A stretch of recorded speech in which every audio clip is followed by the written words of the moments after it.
Good evening and welcome to the Capitol Report on NTD Television. I'm Steve Lance. Coming up, the House expected to vote on a rescissions package this as soon as next week, which could codify some of President Trump's DOGE cuts in Congress. That's after Republicans demanding more spending cuts on the reconciliation bill. The Department of State announcing visa sanctions for foreign officials over social media censorship. Which countries could be potentially involved? We'll have a look. Israeli Prime Minister Benjamin Netanyahu announcing today that Hamas's Gaza chief was killed in an Israeli airstrike in southern Gaza earlier in the month. What does this mean for the current situation? We'll break it down with Jonathan Gilliam, former Navy SEAL and FBI special agent.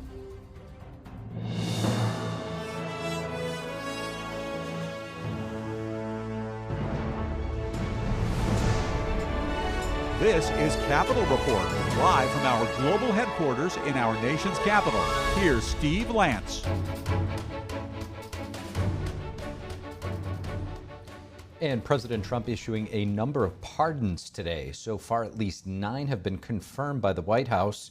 Included on today's pardon list are reality TV stars Todd and Julie Grizzly, granted clemency following a promise President Trump made to their daughter during a phone call earlier this week. The Grizzlies were serving a combined 19-year sentence for federal bank fraud and tax evasion stemming from their 2022 conviction. Also pardoned former Connecticut Governor John Rowland, convicted in 2 separate federal cases, and rapper Kentrell Golden, known as NBA Youngboy, was granted a pardon for a weapons conviction. In a social media post, he thanked President Trump, saying, "This moment means a lot. It opens a door to a future I've worked hard for, and I'm fully prepared to step into it." Others receiving pardons include former New York Congressman Michael Grimm and former U.S. Army officer Mark Bashaw. Earlier this week, President Trump described one of the cases as the result of an overzealous Biden Justice Department. And we'll discuss those pardons more in a panel coming up later in the show with Haima Moore and Scotty Hughes, so stick around for that. And amid stalled negotiations, President Trump says he'll know in 2 weeks whether Russia's Vladimir Putin is serious about making peace. And in another hit to Harvard University, Trump proposing limiting the number of international students at the university. Joining us now live is NTD's White House correspondent Iris Tao. Good evening, Iris. So what's the latest from the president with regard to Russia today? Good evening to you as well, Steve. So during a swearing-in ceremony for the new U.S. Attorney for D.C., Jeanine Pirro, today President Trump again aired his frustration with Russia's Vladimir Putin, saying that he's disappointed about Moscow's continued attacks on Ukraine as he is trying to secure a peace deal between the two countries. He says that he is considering sanctions last Sunday, and also yesterday he said that Putin is crazy. And today, meanwhile, he says that he hopes the deal could be coming to fruition soon, adding that he's going to see over the next 2 weeks if the Russia side is, quote, tapping the U.S. along. Watch. And do you still believe that Putin actually wants to end the war? I can't tell you that, but I'll let you know in about 2 weeks. Within 2 weeks, we're going to find out very soon. We're going to find out whether or not he's tapping us along or not. And if he is, we'll respond a little bit differently. And on the Hill, lawmakers on both sides of the aisle are pushing for a sanctions package on Russia. But Trump today says that he hasn't imposed new sanctions on Russia as he has threatened just yet, because he says he doesn't want to hurt the prospect of a potentially imminent deal. Watch. What stopped you from imposing new sanctions on Russia? Only the fact that if I think I'm close to getting a deal, I don't want to screw it up by doing that. Let me tell you, I'm a lot tougher than the people you're talking about, but you have to know when to use that. If I think it's going to hurt a deal. While the Kremlin first dismissed Trump's latest criticism as, quote, emotional overload, Russia today proposed to Ukraine that the two countries hold another round of peace talks next Monday in Turkey to exchange written versions of potential proposals for a ceasefire. Of course, it remains to be seen, though, if any actual outcome will come out from their second round of talks next week. Steve. So, Iris, there's been a series of back and forth between Trump and his administration with the Ivy League school Harvard University. And today was another day of a tit for tat. What's the latest? Right, so President Trump today doubled down on his proposal that the U.S. government should redistribute its billions of dollars of grants to Harvard to trade schools, which he says can train Americans, for example, at building motors and cars as well as AI. Meanwhile, today he also, for the first time, proposed that Harvard should lower its cap of international students from the currently 31% to a 15%. That, he says, to benefit American students and to lower the potential number of students who are troublemakers on campus. I think they should have a cap of maybe around 15%, not 31%. We have people who want to go to Harvard and other schools. They can't get in because we have foreign students there. But I want to make sure that the foreign students are people that can love our country. I want Harvard to do well. I want Harvard to be great again. But Harvard wants to fight. They want to show how smart they are, and they're getting their ass kicked.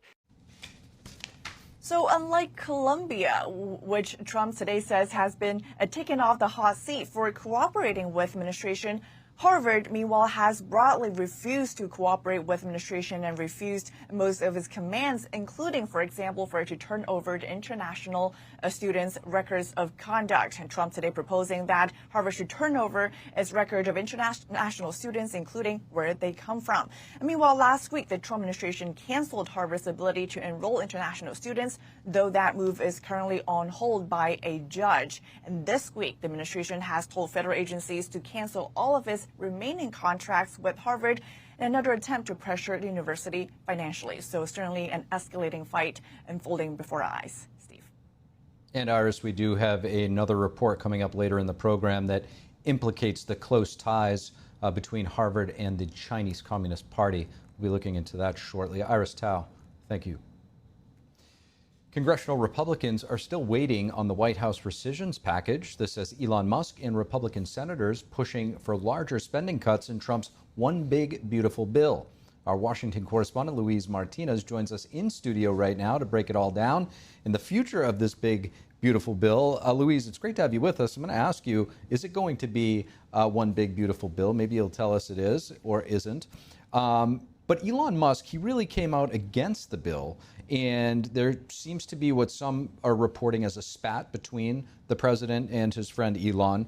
What is the situation there, and what is the current issue with the reconciliation bill? Of course, well, actually, it was Elon Musk in his interview last week that he said that you could have a big bill or a beautiful bill, but in his opinion, you can have a big, beautiful bill. And Elon Musk has come out and said that the spending cuts in the reconciliation bill, as passed by the House, are not enough.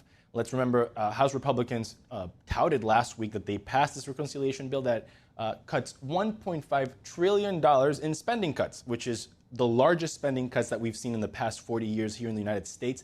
But that's going to happen across 10 years. So it's $150 billion each year in spending cuts, which is, of course, a very small amount compared to the discretionary spending that right now the U.S. budget has, which is over $1.8 trillion. So Elon Musk, and he's not the only one, some Senate Republicans are also asking for larger spending cuts. And obviously the bill has passed the House of Representatives.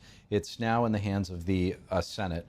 What are you hearing from senators on Capitol Hill with regard to this bill? Well, right now we know that Senator Rand Paul, for example, he wants to see the portion of the reconciliation bill that has an increase to the debt ceiling of $4 to $5 trillion in a separate vote. He does not want to have one big, beautiful bill and at the same time give government a license to spend more money. So there's Rand Paul. He wants to break it down and separate the debt ceiling vote. And then you have senators like Senator Ron Johnson who say, alongside with Elon Musk, that the spending cuts are just not enough. They need to dig deeper. So it'll be interesting to see whether or not Senator John Thune, his new role as Senate Majority Leader, can hold those 53 Senate Republicans together and pass the reconciliation bill. You could throw Florida Senator Rick Scott, big Trump ally and supporter in there as well, along with Ron Johnson, against the bill, at least in its current form, which is very fascinating.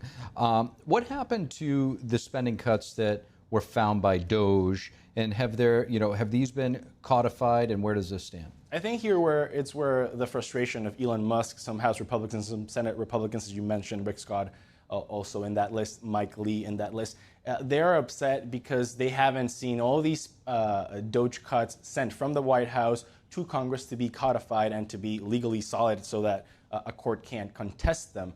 The White House said 6 weeks ago that they was going to send the rescissions package to Congress. They still haven't sent it. Today we heard from Speaker of the House Mike Johnson that apparently next Tuesday they will receive the rescissions package from the White House. It's going to be $9.4 billion in rescissions that will affect PBS, NPR, and most likely also USAID. NTD's Luis Martinez, appreciate the update. And Secretary of State Marco Rubio today announcing new visa restrictions targeting censorship. It specifically addresses content regulations that foreign officials impose on American tech companies. NTD's Sam Wong has the details.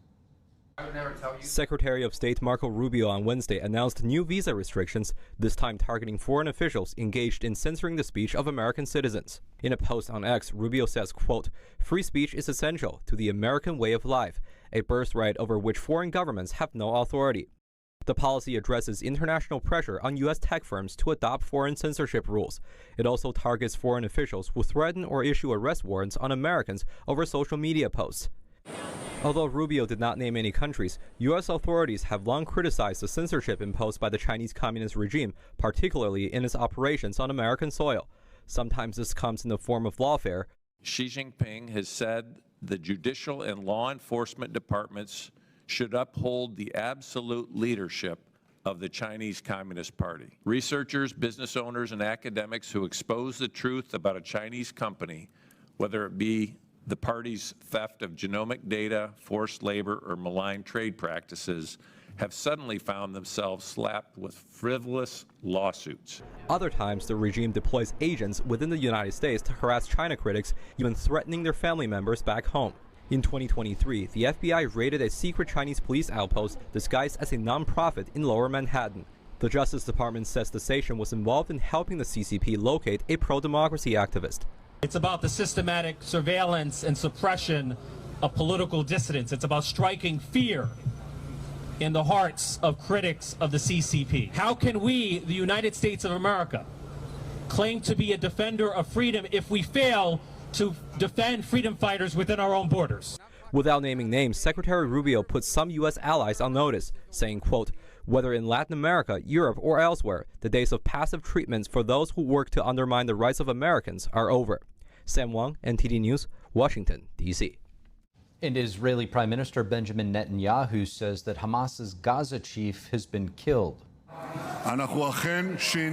In 600 days of war of revival, Mohammed we have changed the face of the Middle East.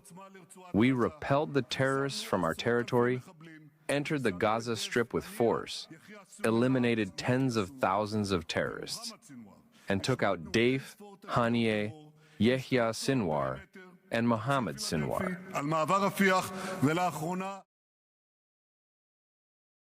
Most wanted men. He was the brother of the Hamas leader and orchestrator of the October 7, 2023 attacks against Israel. Israeli forces killing the older Sinwar in Gaza last year. Israel has vowed to seize control of Gaza and fight until Hamas is destroyed or disarmed. The terror group continues to hold 58 hostages. So what does Mohammed Sinwar's death mean for the conflict in Gaza moving forward? Joining us now to discuss is Jonathan Gilliam, former Navy SEAL and FBI special agent. Great to have you with us, Jonathan. Prime Minister Netanyahu announcing today that Hamas's Gaza chief killed in that Israeli strike in southern Gaza earlier this month. What is your reaction to this announcement, and how do you view Israel's efforts, broader efforts, to eliminate the terrorist group Hamas following the ceasefire breakdown? Well, I think there's a lot to unpack here. I think the fact that he was targeted and killed again sends a signal to Hamas that Israel knows pretty much everything that they do. They will eventually find out, whether it's through sources or other types of sources and methods. They are on point with taking out the leadership of Hamas. And it also sends a loud message to Iran because Iran is Hezbollah and Hamas and the Houthis. They're all supported, funded, trained, and in large part supplied by Iran. So I think this sends a loud message that nothing has slowed down when in the case of this war against Hamas. And I think Netanyahu and Israel is on target with who they're going after, and they're showing that they're still in the fight. Now, speaking of Iran and the Houthis, today Israel launching airstrikes on an airport in Yemen on an aircraft that the IDF said was used to transport terrorists. Netanyahu warned of potential further action against the Iran-backed Houthis. What leverage does Iran still have, and what role do you see Washington continuing to play here? We know with all the sanctions that are going on with Iran, the one thing that they still have the ability to spend their money on and their resources are these proxy wars and their group of proxy fighters. You notice Iran themselves, they don't really go to war. They wage war through these proxies. So they have the ability still, because sanctions are not going to stop this from occurring. Only military action can really effectively stop the supplying and the training of these different proxies. And so I think when we look at the talks that the U.S. is involved with Iran, or the proposed talks that are coming up about the nuclear issue, I think Iran is in a very interesting position they have not been in a long time, which is the fact that Israel and the United States have proved that their air defenses are nothing compared to what our air power is. We're able to go in there and hit some targets very easily with no losses. We've shown that their proxies are vulnerable, and that when people decide to wage war on Iran and their proxies with full force, that they can be stopped. I think up until now, you've seen Iran do and say what they want to say and what they want to do to most extent that they would go out there and do it. And I think that's what's changing. That will affect the talks. That will affect how Iran comes to the table. Turning our attention right now to the Russia-Ukraine war, the German chancellor is pledging to help Ukraine develop what seem to be long-range missile systems without usage restrictions. This would enable them to push back more effectively against Russia. Is this a sign that Europe is going to be stepping up its support? And what do you make of the current situation between Putin and Trump, sort of the standoff here? What would more U.S. involvement look like, and how dangerous might it be for the rest of the world? Well, I don't know what U.S. involvement would look like beyond air power, I think, or air superiority and getting in there and hitting certain targets. But, you know, President Trump, I believe he is going to exhaust all efforts to do what's effective before any other lives are lost. I don't think he wants to contribute to the loss of life. That kind of goes against him wanting to get everybody to the bargaining table. But Russia is acting very aggressive. And as these talks potentially get closer or as things are said, they seem to go forward in trying to press harder. I think Putin has known this all along, but probably sees that regardless of what Germany says about these missiles or anybody else, is that NATO has never really gotten involved. They could have stopped this before it started, but at that point they had the Biden leadership and they had all these different European countries that were not held to task, and so no one ever stepped up and drew a red line and said, you won't go past this line. They could have stopped the entire war from ever occurring. And I think Putin knows that, and if there's a table that they're going to step to, he's probably going to push it as far as he can to gain as much ground and leverage before he goes to that table. Remember, he's a trained KGB officer, so it makes sense what he's doing from a tactical perspective. He's pushing back and putting President Trump in a position where he has to weigh the options of military action potentially to get this to stop. I don't believe that's where it's going to go, though. To follow up on that, he's also been sort of pushed into a corner because of this war to sort of embrace some bad actors like China that have become very close over the past few years. So if he were to pull out and come to some type of a ceasefire, what would that relationship How would it impact that relationship that he's kind of bonded with China? And how much trust would he have in the United States to sort of part ways from some of these bad actors that he's cozied up to? That's a good question. I mean, one thing I definitely learned when I was in the FBI as an investigator is that bad guys will make alliances, and their relationships are typically not that deep, but they know the reality of what they can benefit each other for and how long for. Excuse me. And I think that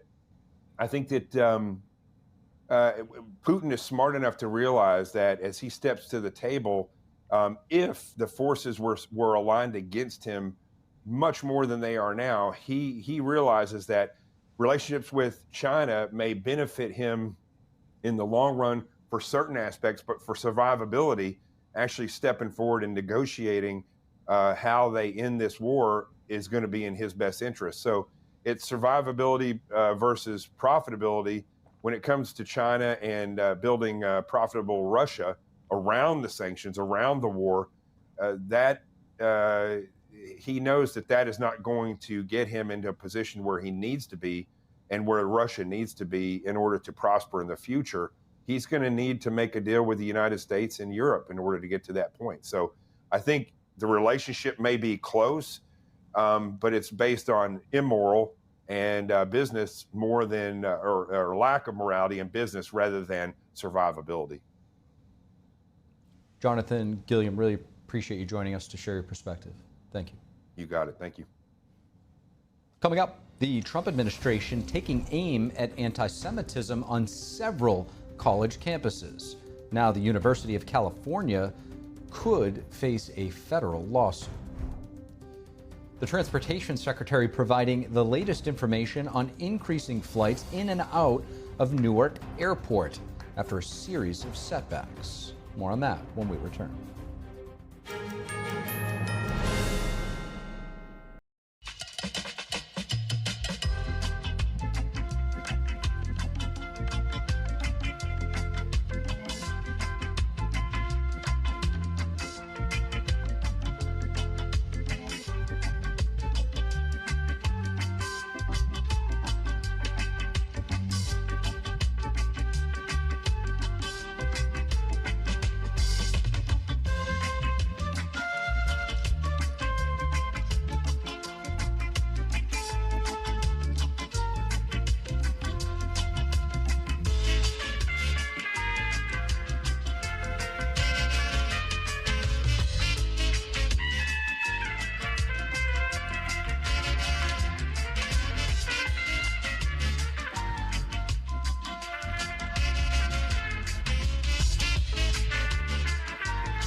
And welcome back to the Capitol Report. Harvard University's ties to the Chinese Communist Party, just the latest in a series of headlines about China's influence operations right here on American soil.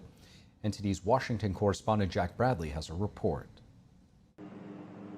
Harvard's in the spotlight, with the Trump administration working to cut the university's federal funding and revoke its ability to admit foreign students. That's as the administration is accusing Harvard of training a Chinese Communist Party paramilitary group that's sanctioned by the U.S. And they've even facilitated a training for a paramilitary group affiliated with the CCP. The group, called the Xinjiang Production and Construction Corps, is linked to the persecution of a religious minority group in China. They've also allowed participation with Communist China, who considers the United States one of their greatest enemies. NTD reached out to Harvard on this, but didn't hear back. For almost 30 years, Harvard's Kennedy School has been training top CCP officials. Last year, the CCP's ambassador was invited to speak at Harvard, and there was a student protest.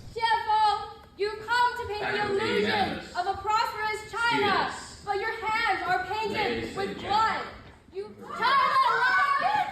That's when a male Chinese student dragged and pushed a female Taiwanese student protester out the hall as she called out the CCP's human rights abuses.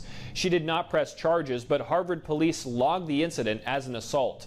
Lawmakers in Congress scrutinized the school for not taking disciplinary action against the student who put their hands on the Taiwanese student, saying Harvard instead apologized to the Chinese student who dragged the woman out. Another concern here is stolen intellectual property and the spread of Chinese Communist Party propaganda on college campuses. One such example is Confucius Institutes. The CCP efforts to infiltrate America's universities are intended to manipulate curriculum, suppress academic freedom, and monitor Chinese students here in the United States. Over the past few years, many colleges have closed and rebranded their Confucius Institutes after facing scrutiny over national security. But it extends further. A 2023 report by the New York-based Falun Dafa Information Center found that at least 10 top American universities use material for a Chinese language course that defames a persecuted spiritual group in China.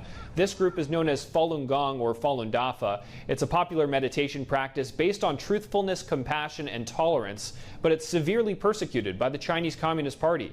Across the country, over in Stanford University's own school newspaper accused the Chinese regime of inserting spies on campus, tasked with stealing the school's intellectual property, from the school's research projects to software and other technology. The Chinese state that uses Chinese students and Chinese individuals inside the United States to violate conflicts of commitment, conflicts of interest, and do things and incentivize them to be able to come back and provide the kinds of technologies and things that they would be otherwise denied through export controls and other areas. There's a Chinese national intelligence law from 2017 that requires all of its citizens to share intelligence with the CCP. We found out that all these universities getting money from China, so China tried to influence or steal.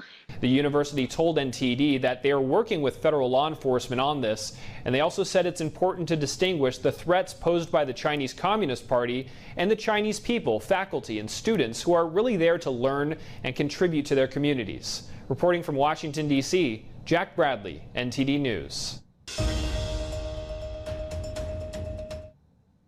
And breaking just moments ago, Secretary of State Marco Rubio announcing the United States will start revoking visas of Chinese students. That includes those with ties to the Chinese Communist regime and those who are studying in critical fields. This decision comes after the Trump administration ordered a freeze on all student visas processing. The Trump administration taking action against colleges and universities accused of anti-Semitism. A senior Justice Department official says the University of California is among several schools under investigation. NTD's Christina Corona tells us more.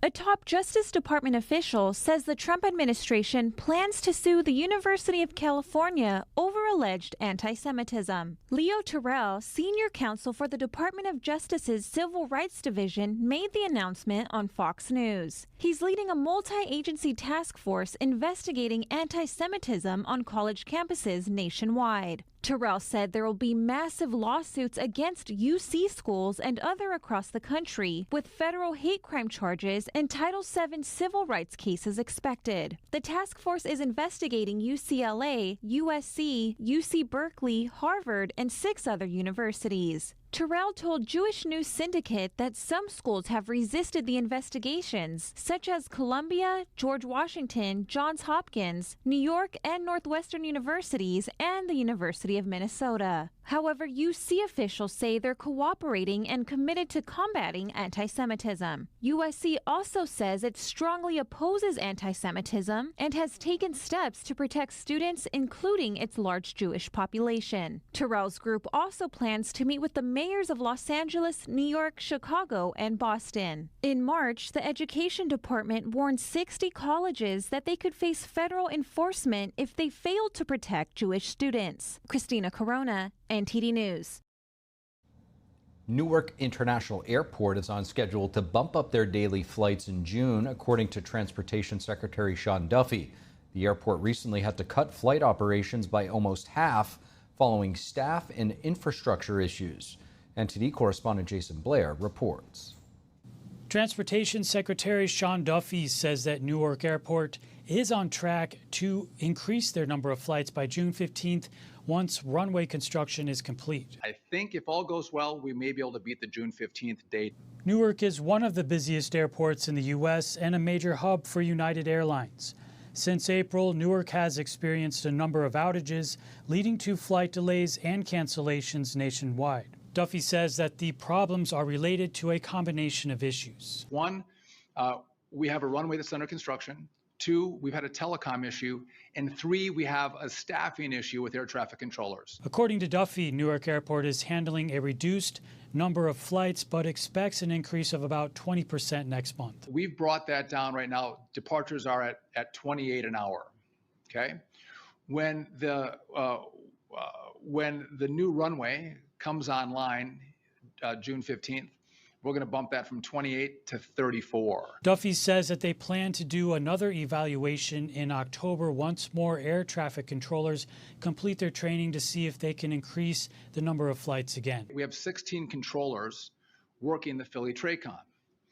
However, in training right now, we have 16 controllers in training. In regards to the telecommunications issues, Duffy says that new fiber cable has been installed. Verizon has laid a brand new fiber line between Philadelphia and New York. That was the troubled portion of the line. He says they still need to do testing, but if all goes well, it could be ready by July. We're dealing with the reality of Newark, the reality that the last administration moved the Newark airspace from N90 down to the Philly TRACON, and these lines were not built. They didn't use fiber. And now we're dealing with that today in real time. Duffy says he also hopes Congress can act soon to support the Department of Transportation with funds and expedited permitting so they can solve the problems at Newark and similar issues at other airports. Reporting in Washington, D.C., Jason Blair, NTD News. Washington, D.C. has a new acting attorney, district attorney. That's Jeanine Pirro, former co-host of Fox News' The Five, sworn in by Attorney General Pam Bondi today, along with President Trump inside of the Oval Office. Last week, here in our nation's capital, two people on the brink of beginning their life had hopes and dreams that were never realized because a cold-blooded murderer made a decision to shoot them down on the streets on a cold, rainy night in our nation's capital. This will not go without just accounting. My voice should be heard loud and clear. No more tolerance of hatred, no more mercy for criminals. Pirro went on to say violence will be appropriately punished and the district will again become a shining city on the hill. President Trump calling Pirro a tireless warrior on behalf of the most vulnerable people in our society. He also praised Pirro's work in creating the country's first domestic violence bureau. Pirro served as DA and judge in New York's Westchester County.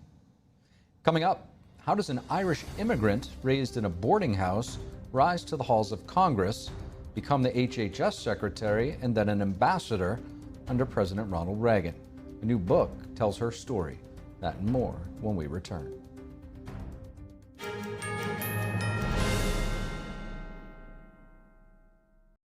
Hi, I'm Susan Lucci. You may know me from my many years on television. I never thought about heart disease until I had my own heart event. I felt this slight pressure on my chest, just slight. I thought, oh, it's nothing, it'll go away. I didn't get it. I did not get it. A few days later, while shopping at a boutique, that pressure returned, much stronger. It felt like an elephant pressing on my chest. I had a 90% blockage in my main artery and a 75% blockage in the adjacent artery. I was rushed into surgery where I received 2 stents in my arteries. Stents developed through research funded by the American Heart Association. Those stents saved my life. That's why I'm in front of you today, asking you to join me in supporting the American Heart Association by becoming a monthly donor. Call now or go to helpheart.org. For only $19 a month, just 63 cents a day, you can help fund the next medical breakthrough. Get the next person trained in CPR, the next hospital certified in high-quality cardiovascular care, I'm so grateful to the American Heart Association. Their research helped save my life.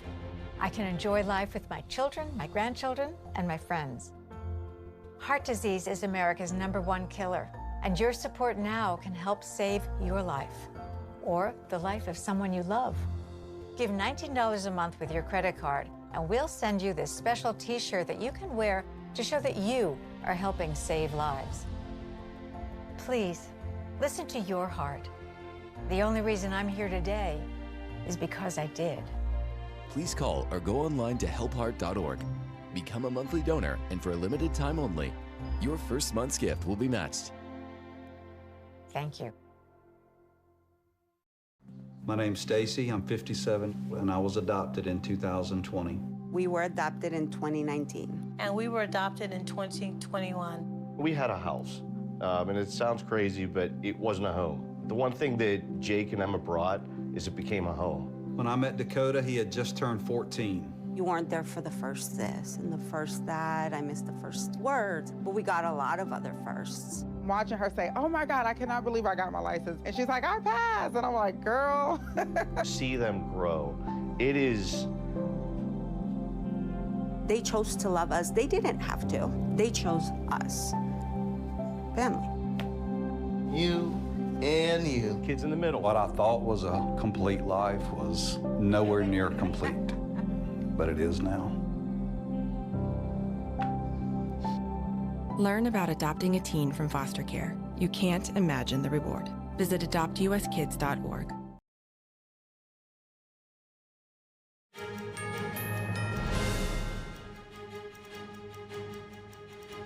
And welcome back to the Capitol Report. I'm Steve Lance. An Irish immigrant raised in a boarding house, becoming a congresswoman and then Health and Human Services Secretary under President Reagan, then going on to be the ambassador to Ireland. This all chronicled in the new book, The Life of Margaret Heckler. Here to dive in is her daughter-in-law and the book's author, Kimberly Heckler. Kimberly Heckler, thank you so much for sitting down with us. Thank you, Steve. It's really an honor to have you with us. It's a remarkable story, the book that you've written here about your mother-in-law. Tell us a bit about her, Margaret Heckler, and what inspired you to write this book? I was inspired to write the book because the story has never been told. And she achieved more in one lifetime than most people. And she did it in 3 different political categories: as a congresswoman, an HHS cabinet secretary, and as the first woman ambassador to Ireland. But it was when I went through her boxes that were the ones that weren't sent to BC Law, though that's who holds her papers. It was the boxes that were left behind in a local storage area. And I saw the papers and the letters from LBJ when she was trying to get women in the military and getting military education, from Carter on getting the Equal Rights Amendment passed, Gerald Ford, Nixon asking her to be the first woman Supreme Court Justice, Ronald Reagan. These were the 5 presidents that she served alongside. I decided this is a history worth telling, and it's an American dream story, a story of a legacy, and everyone wants to figure out how they can better their legacy. Well, here is an inspirational story. And she did go on to serve under President Reagan as the HHS secretary and then ambassador to Ireland. However, it wasn't always smooth sailing for her, starting from the very beginning of her life. Talk to us about some of those challenges that she faced.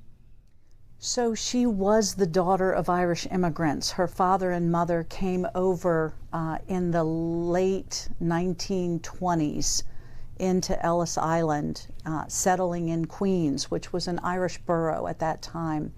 Met at an Irish dance, got married, had Margaret, but her father never wanted children, so she was given away at birth, 3 days after her birth, never again to belong to her parents.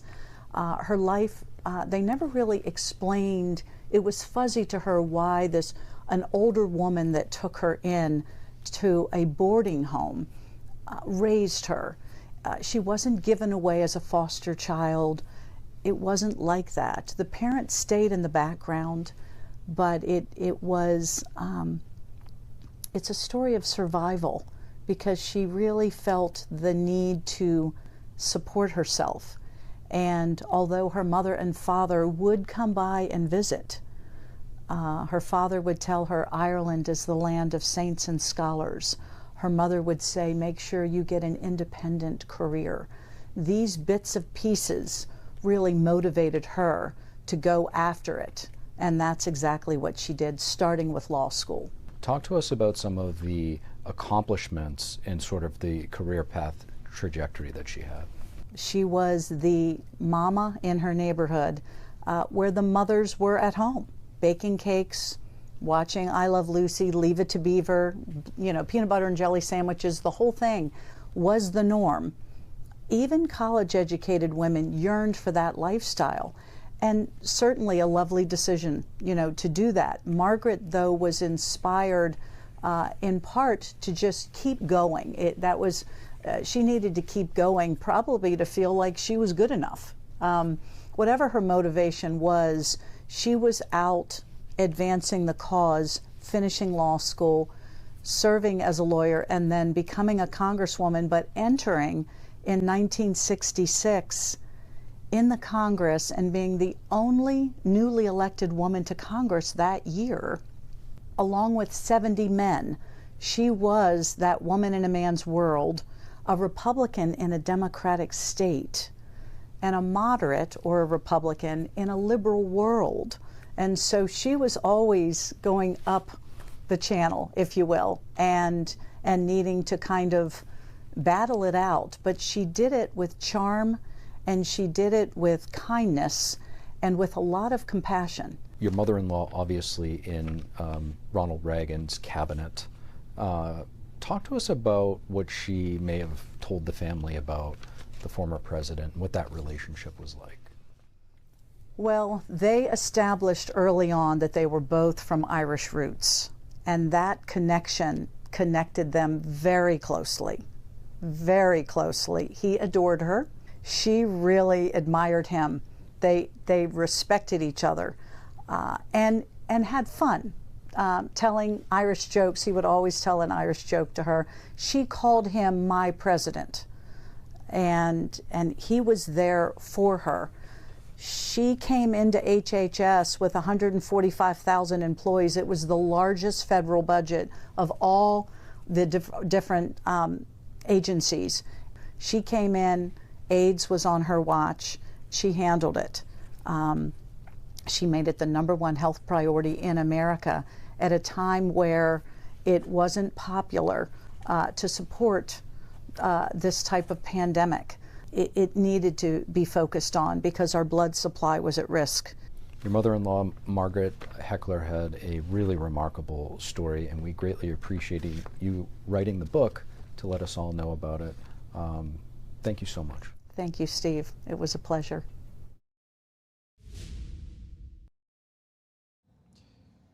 And coming up, President Trump pardoning a reality TV couple, among others. Was the Biden DOJ overzealous in their prosecution?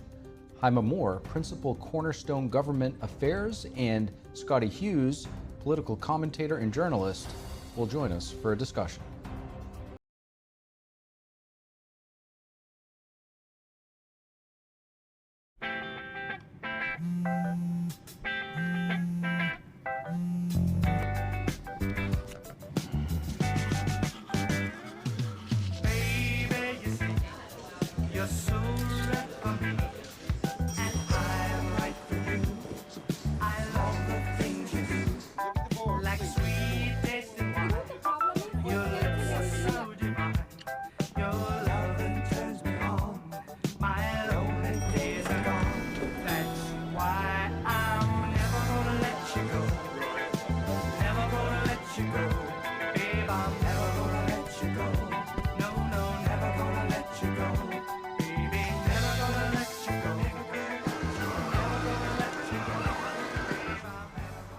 Here you go.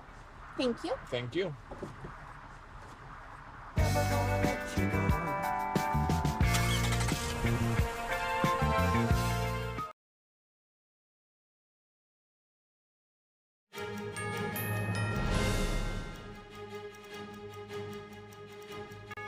And welcome back to the Capitol Report. I'm Steve Lance. President Trump today pardoning multiple people, including Todd and Julie Chrisley, reality TV stars who were sentenced to a combined 19 years for charges including fraud and tax evasion. He also issued a stark warning to Russian President Vladimir Putin. Here to discuss the latest developments is Haima Moore, principal at Cornerstone Government Affairs, and Scotty Hughes, political commentator and journalist. Great to have you both with us. President Trump issuing a string of pardons. Let's zoom in on one, the reality TV couple, which was sentenced to 19 years for taking out over $30 million in fraudulent loans from community banks. Haima, what is your reaction? Was this a fair sentence or overly harsh for the charges? Look, I'm no lawyer, I'm no judge, but I do think from a political perspective, the president has the right to do this. But I think when you look at a theme or narrative that the president's trying to convey to the American people, and when you're letting people who clearly were involved in some sort of salacious fraud, that's probably a bad reflection of what the president's trying to portray. And so I'm just not quite sure why he did it.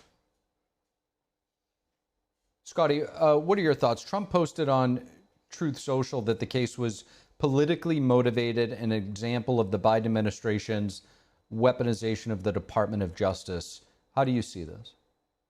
Well, Republicans are right now saying that this president was it was obviously established by the auto pen of the Biden administration. So they're just dismissing this type. And there's a reason why presidents wait until the end of their term to issue pardons, because then they don't have to deal with the backlash. Because I think what Trump has done, especially in the case of the Chrisleys, is he's opened up Pandora's box, because now people are either going to accuse him of selling pardons for money, or they're selling them for power, or people to get a hold of him. So I think Trump has probably made a slight mistake in this. But in regards to the Chrisley situation themselves, I think this was, to say that they was politically motivated because they were Trump supporters, they really were not. Their daughter came out, obviously, for Trump and spoke at the RNC after they had already been convicted of their crimes. They were never really big Trump supporters ahead of time. And my heart actually goes out, being here in the South and being it being a small world, to those that were that have been left out when Chrisley actually declared bankruptcy. You have a lot of subcontractors that were left footing the bill and never got paid. And now I'm sure they're quite upset seeing right now that Trump just pardoned them, why they themselves are having a hard time, putting food on the table and paying for electricity bills. So I don't think this was necessarily the best move for President Trump to do now or possibly ever. Now, Transportation Secretary Sean Duffy giving an update today on Newark Airport's infrastructure funding. Let's play a clip and get your response. I want to thank the House. They put $12.5 billion into the big, beautiful bill that's going to go towards this infrastructure project. That won't be enough. I know the Senate's going to look, can they find money to put in to this bill? Haima, do you think it's reasonable to boost funding and include this in the next budget bill, even as it's increasing the spending? Yeah, I'm not sure that the mechanics are going to allow for this to happen, Steve. But look, we all know that the FAA has to do something to upgrade the system, not just in Newark, but around the country. And so I think Congress is going to have to take a really hard look at this as a priority. But what we've seen over the last few weeks, we've seen President Trump and his administration do a really good job of being bullish on executive orders, but they've had some roadblocks in the House of Representatives and in the Senate. And so their legislative agenda has not been picked up as well as is perceived. And so with this bill, you're going to see some big issues in the Senate. And you've seen senators on the Republican side say that they're not fully supported, particularly with Medicaid. So unfortunately, I do think that this important investment is going to be lost in the bill that may not get passed. Scotty, do you think the criticism of this administration over air traffic control and safety failures is fair, especially considering the bureaucracy that they inherited along with the decades-old infrastructure? Absolutely not. This has been definitely a problem that has plagued presidents the last 20 years, including Donald Trump's first term, but definitely was not helped by the Biden administration. This is a great opportunity right here. Even if they made this a clean bill itself, that I think whether you're Republican or Democrat, everybody travels and can see that we have a problem right now with the infrastructure with our airports and how important it would be to put money. So if you were going to invest money in America today, this would be one that I think would be a bipartisan support, could garner that, and would be a major win for Republicans, President Trump, and most importantly, for travelers and the American people, because this is a much needed change and improvement that we all can agree on. I'm Moore, Scotty Hughes. Really appreciate both of you joining. Good to see you, Steve. Thanks. And that is all we have for you tonight on the Capitol Report. For round-the-clock original coverage, visit us at ntd.com/live and download our NTD mobile app. From the nation's capital, I'm Steve Lance. Have a great evening. See you back here tomorrow.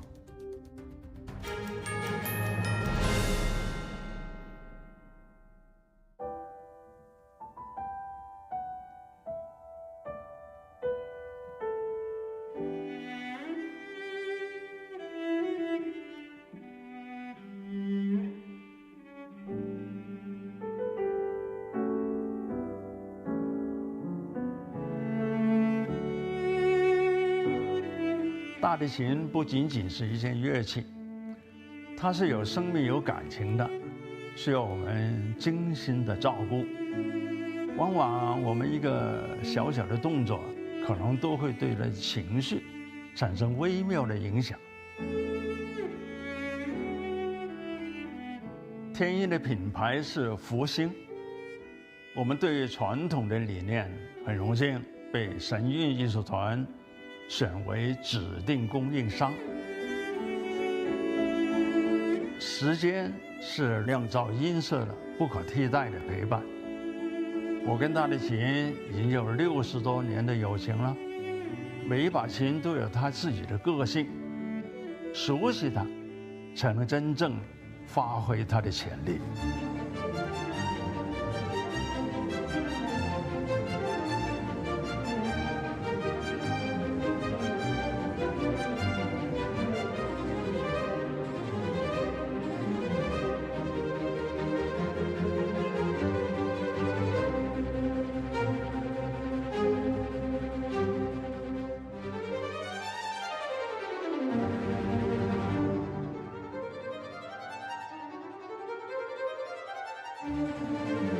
所以，我希望给你的每一把琴，都是首先我所信任的。